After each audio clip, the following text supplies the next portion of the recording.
ASU this week?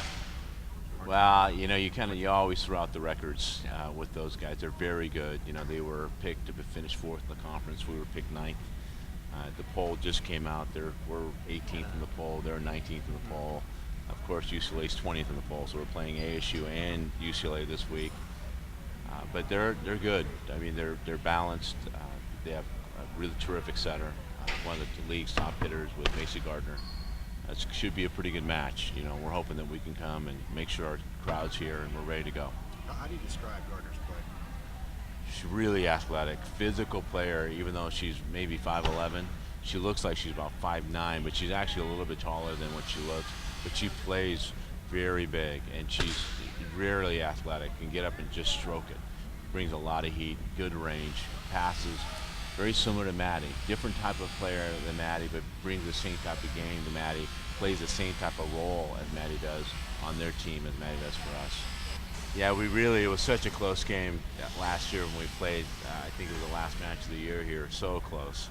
And they brought everything they had, and they felt like their NCAA hopes were riding on that match. So they gave it everything they had. And I think that's what's going to happen today too. Their middle blocker had appendicitis. Now, I'm not sure last week. I'm not sure if she'll be back. So that'll probably even level the playing field depending on what Rachel's status is on Wednesday. And we're not sure quite what she's going to be on Wednesday. So it's going to be a terrific match as it always is with those guys. Do you like doing the first match of Pac-12 play and the last match of Pac-12 play against them like that?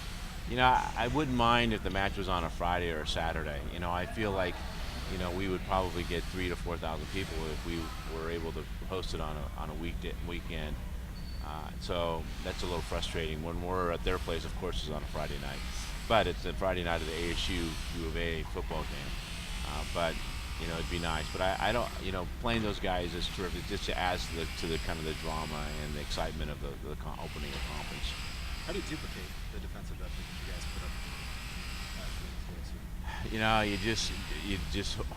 nothing that you do in practice is going to duplicate what we're going to face on Wednesday. You just hope that your players are up for the match and are really dialed in on what we're going to need to do tactically against those guys. And it's going to be, I think we're pretty even athletically and talent-wise. It's really going to come down to mental toughness. I mean, a team that's going to be able to play their best at the biggest moments. And hopefully last year that was us. In the second round, it was them in the first round. So hopefully on Wednesday night it'll be us.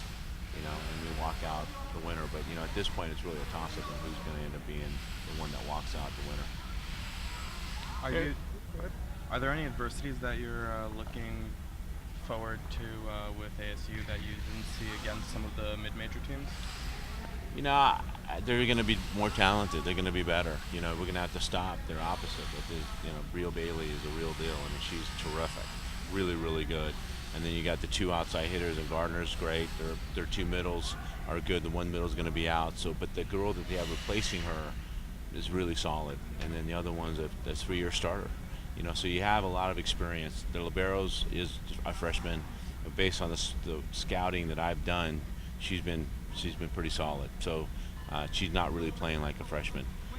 But again, I think it's going to come down to, when the score is 20-20, who's going to play the best when the score is 20-20 will dictate who's going to end up walking out on top.